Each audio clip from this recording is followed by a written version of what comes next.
मनीष कश्यप को लेकर भी जो खबरें चल रही है कि हो सकता है कि लगातार जो खबरें चल रही है उससे कुछ ही दिनों के बाद जन स्वराज अभियान करें। हाँ, अगर मनीष कश्यप और ये पवन सिंह ये दोनों एक अच्छा नेता है, अच्छा अब जिस भी क्षेत्र में इन्होंने अच्छा काम किया है तो लोकल आदमी के ऊपर पकड़ है, तो ये दोनों का स्वागत है जन स्वराज के पार्टी में, और अच्छा काम करे और अपने पार्टी के लिए भी अच्छा करे। हो सके ये दोनों सीट जीत के जन स्वराज को दे दे, बाद बाकी और जन स्वराज पे विश्वास नहीं है भैया।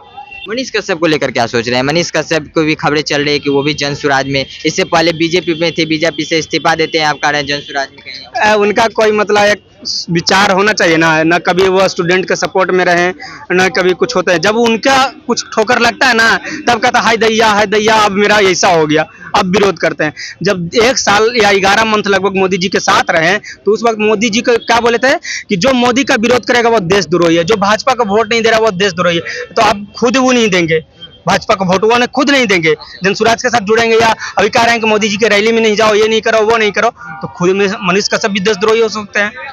खुद बोले थे कि जो बीजेपी का विरोध कर रहा था, एक बार कुत्ता भूख रहा था, कह रहा है ये देखिए ये बीजेपी विपक्ष है ऐसे कर रहा था। अब बताइए, अब उन्हीं के साथ अगर उस तरह से होता रहेगा तो उसको भी कुत्ता बोलेगा। सबसे बड़ी बात तो इस बात से मुझे थोड़ा सा ज्यादा तकलीफ हुआ था कि जब स्टूडेंट उसको नाम धर धर के बुला रहा था कि आओ कम से कम स्टूडेंट की आवाज उठा दो, एएलपी का उस वक्त शायद था प्रदर्शन हो रहा था, तब उस वक्त स्टूडेंट का नहीं हुआ। आज वह स्टूडेंट से हमदर्दी चाह रहा है। देखिए, माफ करने वाला स्टूडेंट किसी को भी माफ कर देता है, बट देखिए वो सिर्फ अपने फायदे के लिए। अभी देखिए मोदी जी का क्यों विरोध कर रहा है, क्योंकि मोदी जी उनको कोई भाव नहीं दिए, रैली का विरोध कर रहा है, मोदी जी बिहार का कुछ नहीं दे रहा, वहाँ मेट्रो की बात कर रहा है, ये करा वो करा। यही जब उस पटिया में थे तब नहीं सूझ रहा था इसको।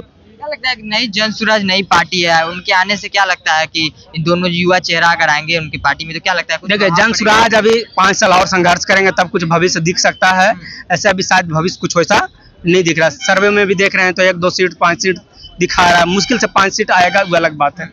नीतीश कुमार के बाद जो है सबसे लोकप्रिय प्रशांत किशोर को दिखाया जा रहा है। देखिए, दिखाने से क्या होगा? अच्छा एक बात बताइए, जिस कास्ट से वो आते हैं उस कास्ट के लिए या उस कास्ट को जो लॉबी है, देखिए पहले बिहार में कहता कि पहले जात का नेता बनो उसके बाद जमात के नेता बनना, ना वो जाते के नेता है ना वो जमाते के नेता है, केरो नेता नहीं है वो। तो बोल सकते हैं कि जो उनके कास्ट के जो लोग हैं या उसके जो माइंड सेटअप के जो लोग हैं वो सब तो बीजेपी के साथ है, तो अगेंस्ट वाला लोग उनके साथ क्यों जाए बताइए। क्या कहिएगा, बिहार विधानसभा चुनाव से पहले खबरें आ रही है कि मनीष कश्यप जो है वो जन स्वराज की तरफ बढ़ रहे हैं। खबरें आ रही है कि 23 जून को जो है वो जन स्वराज ये बात तो सही है, आप बोल रहे हैं कि 23 तारीख को कहीं ना कहीं ये भी खबरें अब सही है कि मनीष कश्यप फिर से पार्टी ज्वाइन करने वाले हैं। कब सुधरिएगा मनीष कश्यप, कब सुधरिएगा? अब जनता को लगा था, बिहार की जनता को, कि अब सच में अब सुधर गए होंगे बीजेपी से, जिस तरह से आप इस्तीफा दिए।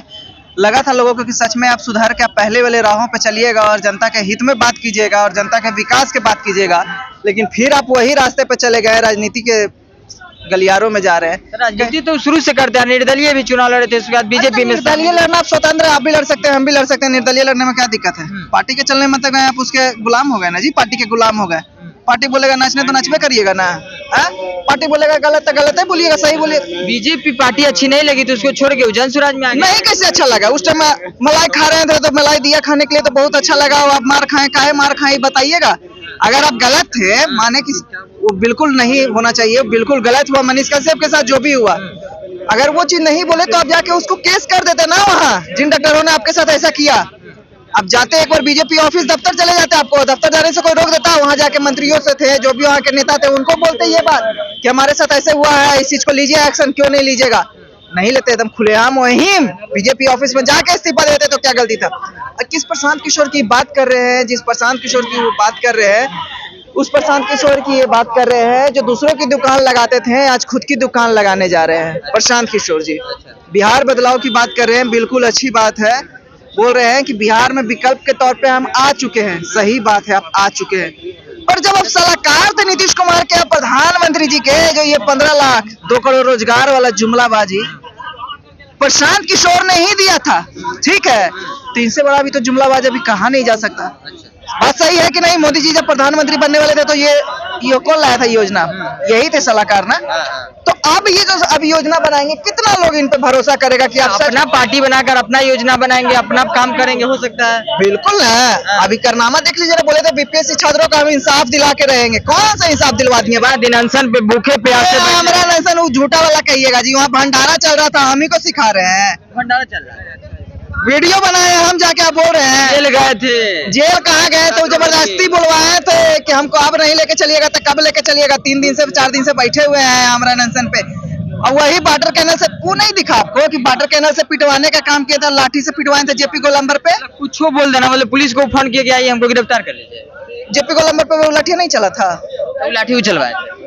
अगर यहाँ से गर्दनी बाग से शांतिपूर्ण आंदोलन चल रहा था, अगर क्या मजबूरी पड़ा था वहाँ पे छात्रों को जाने के लिए? किसी भी चीज का आप प्रदर्शन कीजिएगा, किसी चीज का आप सरकार से मांग कीजिएगा तो बीच सड़क पे तो जाके नहीं कीजिएगा। और छात्र लोग बीपीएससी का ये काम बिल्कुल नहीं किए थे, अपनी हक की आवाज बिल्कुल शांतिपूर्ण बैठ के गर्दनी बाग में उठा रहे थे। तो कौन सा गलत कर रहे थे? बिल्कुल सही, अपनी हक कोई नहीं मांगेगा। कौन नहीं मांगना चाहेगा भाई अपने छात्र? हम भी अपना हक मांगना चाहेंगे सरकार से, क्योंकि हम वोट देते हैं आपको, तो हमारा हक है आपसे अपना अधिकार मांगने का और सवाल करने का इस बिहार में।